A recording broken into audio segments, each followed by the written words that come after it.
ওয়ালাইকুম, কেমন আছেন? চলে আসছে নতুন একটি ভিডিও নিয়ে। আজ আমি দেখাবো কীভাবে প্যানকেক বানাতে হয়। আর এটা কিন্তু একেবারে সহজ। তো চলুন তাহলে দেখে নিই। তো এটা কিন্তু ছোট থেকে বড় সবাই পছন্দ করে, বিশেষ করে বাচ্চাদের বেশি পছন্দ। তো এখানে হাফ কাপ সুজি দিয়েছে আর এখানে চিনি দিয়েছি পরিমাণ মতো। তো কম বেশি আপনি দিতে পারেন। আর এটা বিটারে বিট করে নিয়েছি।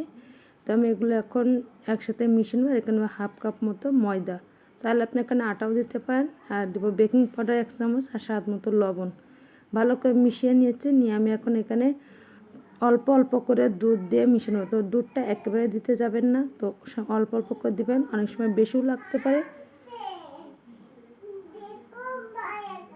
অল্প অল্প দুধ দিয়ে আমি কিন্তু এটা একটা বেটা বানাবো। চাইলে আপনি এখানে নর্মাল যে পানি সেটাও দিতে পারেন, আর দুধটা দিলে বেশি টেস্টি লাগে।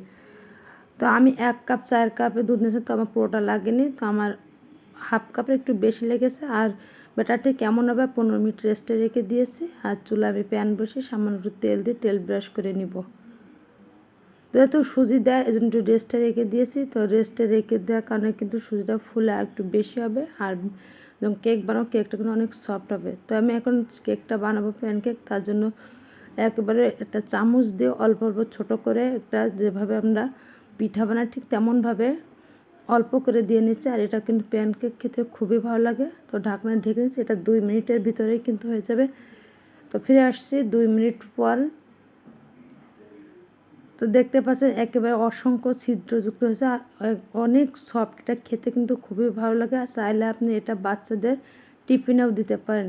বাচ্চারা কিন্তু বেশি পছন্দ করে। যখন বাচ্চারা বায়না করবে ঝটপট এই কেকটি আপনারা বানিয়ে দিতে পারেন। আমি আবারও বানিয়ে দেখিয়ে দিচ্ছি কীভাবে বানাতে হয়। তো আমি আবার বানিয়ে নিয়েছি। আর এটা অসংখ্য ছিদ্রযুক্ত হয়, কারণ তার জন্য আরও বেশি ভালো লাগে, বেশি সফট হয়, অনেক টেস্ট হয়। তো আজ এ পর্যন্ত, সবাই ভালো থাকবেন।